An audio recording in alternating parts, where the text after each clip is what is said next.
श्री रामचरितमानस पावन पाठ अयोध्या कांड दोहा 117 से 120 तक।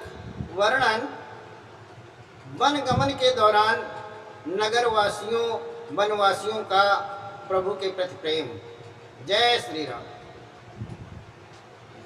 अतिश प्रेम सिय पाय परी बहु विधि देहि आशीष सदा सुहागिन हो तुम जब लगी मई अहि पीसीस।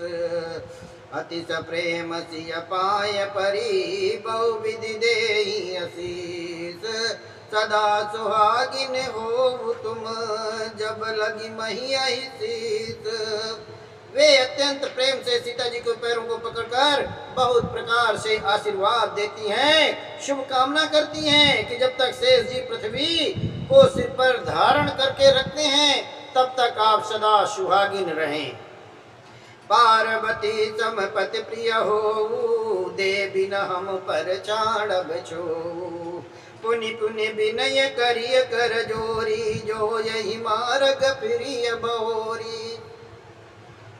और पार्वती के समान अपने पति की प्रारी हो जाओ। हे देवी, हम पर कृपा न छोड़ना, बनाए रखना। हम बार बार हाथ जोड़कर विनती करती हैं जिसमें आप फिर इसी रास्ते से लौटें। दर्शन दे जान निज दासी लखियसी सब प्रेम पियासी मधुर बचन कही कही परितोषी जन कुमुदनी कौमुदी पोसी। और हमें अपनी दासी जानकर दर्शन दें।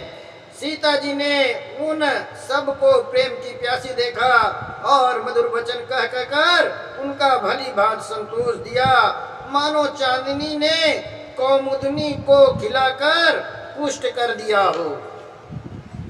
तबहि लखन रघुबर रुक जानी पूछ मगलो गन मृदुबानी सुनत नारी नर भय दुखारी पुलकित गात बिलोचन बारी। उसी समय श्री रामचंद्र जी का रुख जानकर लक्ष्मण जी ने कोमल वाणी से लोगों से रास्ता पूछा। यह सुनते ही वहां के स्त्री पुरुष दुखी हो गए, उनका शरीर पुलकित हो गए और नेत्रों में वियोग की संभावना का प्रेम से जल भर आया। मिटा मोद मन भय मलीने विधि निधि दीन लेत जनु चीने समुझ करम गति धीर झुकीना सोधि सुगम मग तिन का दीना। उनका आनंद मिट गया और मन ऐसे उदास हो गया मानो विधाता दी हुई संपत्ति को छीन लिया हो। कर्म की गत समझकर उन्होंने धैर्य धारण किया और अच्छी तरह निर्णय करके सुगम मार्ग बतला दिया। लखन जान की सहित तब गमन कीन रघुनाथ फेरे सब प्रिय बचन कही लिए लाई मन साथ। तब लक्ष्मण जी और जानकी जी सहित रघुनाथ जी ने प्रस्थान किया और सब लोगों को प्रिय वचन कहकर लौट आया, किंतु उनके मन को अपने साथ लगा लिया। फिरत नारी नरे अति पछिताई दई दोष देहि मन माही सहित निस्वाद परस पर कहाई विधि कर तब उलटे सब आई। लौटते हुए वे स्त्री पुरुष बहुत पछताते हैं और ही मन देव को दोष देते हैं। परस्पर बड़े ही विषाद के साथ कहते हैं कि विधाता के सभी काम उल्टे हैं। निपट निरंकुश निठुर निशंकु जहि ससकीन सरुज सकलंकु रूख कलप तरु सागर खारा तहि पटय बन राजकुमारा। वो विधाता बिल्कुल निरंकुश स्वतंत्र निर्दयी और निडर है, जिसने चंद्रमा को रोगी घटने बढ़ने वाला और कलंकी बनाया, कल्प वृक्ष को पेड़ और समुद्र को खारा बनाया। उसी ने इन राजकुमारों को वन भेजा है। जो पै इनई दीन बन बासु कीन बाद विधि भोग बिलासु ये बिचरई मग बिनु पद त्राना रचे बात विधि बाहन नाना। एक विधाता ने इनको वनवास दिया, तब उसने भोग विलास व्यर्थ ही बनाए। जब ये बिना जूते के नंगे पैर रास्ते में चले जा रहे हैं, तब विधाता आने को वाहन सवारियां व्यर्थ ही रचा है। ये मई परई दास कुछ पाता, सुभग से जगत सृजत विधाता। तरुबर बात इनई विधि दीना, धवल धाम रचि रचि श्रम कीना। जब ये कुश और पत्ते बिछाकर जमीन पर ही पड़े रहते हैं, तब विधाता सुंदर सेज पलंग और बिछौने किस लिए बनाता है? विधाता ने जब इनके बड़े बड़े पेड़ के नीचे का निवास दिया, तब उज्जवल महलों को बनाकर उसने व्यर्थ ही परिश्रम किया।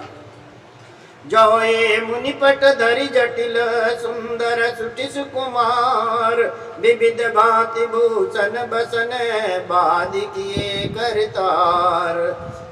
ये जो सुंदर और अत्यंत सुकुमार होकर मुनियों के बलकल वस्त्र पहनते और जटा धारण करते हैं, तो फिर करतार विधाता ने भांति भांति के गहने और कपड़े वृथा ही बनाए हैं। जो ये कंद मूल फल खाई, बाद सुधादि असन जग माही। एक कहीं ये सहज सुआए, आप प्रगट भय विधि न बनाए। जो एक कंदमूल फल खाते हैं तो जगत में अमृत आदि भोज्य पदार्थ व्यर्थ ही हैं। कोई एक कहते हैं ये स्वभाव से ही सुंदर हैं, इनका सौंदर्य माधुर्य नित्य और स्वाभाविक है, ये अपने आप प्रकट हुए हैं, ब्रह्मा के बनाए हुए नहीं हैं। जा लगी वेद कहीं विधि करनी, श्रवण नयन मन गोचर बरनी। देखम को जीभुवन दस चारी, कहाँ अस पुरुष कहाँ असी नारी। हमारे कानों नेत्रों और मन को के द्वारा अनुभव में आने वाली विधाता की करनी को कहाँ तक वेदों ने वर्णन करके कहा है, वहां तक 14 लोकों में ढूंढ देखो, ऐसे पुरुष और ऐसी स्त्रियां कहाँ हैं? कहीं भी नहीं है। इसी से सिद्ध है कि विधाता के 14 लोकों से अलग हैं और अपनी महिमा से आप ही प्रकट हुए हैं, निर्मित हुए हैं। इन्हीं देख विधि मन अनुरागा, पटतर जोग बनावय लागा। कीन बहुत श्रम एक न आए, तहीं ईर्षा बन आनि दुराए। इन्हें देखकर विधाता मन अनुरक्त मुग्ध हो गया, तब वो भी इनकी उपमा के योग्य दूसरे स्त्री पुरुष बनाने लगा। बहुत परिश्रम किया, परंतु कोई उनकी अटकल में ही नहीं आए, पूरे नहीं उतरे। इसी ईर्ष्या के मारे उसने इनको जंगल में लाकर छिपा दिया। एक कहाई हम बहुत न जानही, आप ही परम धन्य करिमा नहीं। ते पुण्य पुंज पुंज हम लेके, जे देखई देखिए जिन देखे। कोई ये कहते हैं हम बहुत नहीं जानते, हाँ अपने को परम धन्य अवश्य मानते हैं जो इनके दर्शन कर रहे हैं, और हमारी समझ में वे भी बड़े पुण्यमान हैं जिन्होंने उनको देखा है, और जो देख रहे हैं और जो आगे भविष्य में इनके दर्शन करेंगे, इनको देखेंगे। यही विधि कही कही बचन प्रिय, ले ही नयन भरी नीर। किमि चली है मार्ग अगम, सुटि सुकुमार शरीर। इस प्रकार प्रिय वचन कह कहकर सब नेत्रों में प्रेमाश्रु का जल भर लेते हैं और कहते हैं कि ये अत्यंत सुकुमार शरीर वाले दुर्गम कठिन मार्ग में कैसे चलेंगे। जय श्री राम।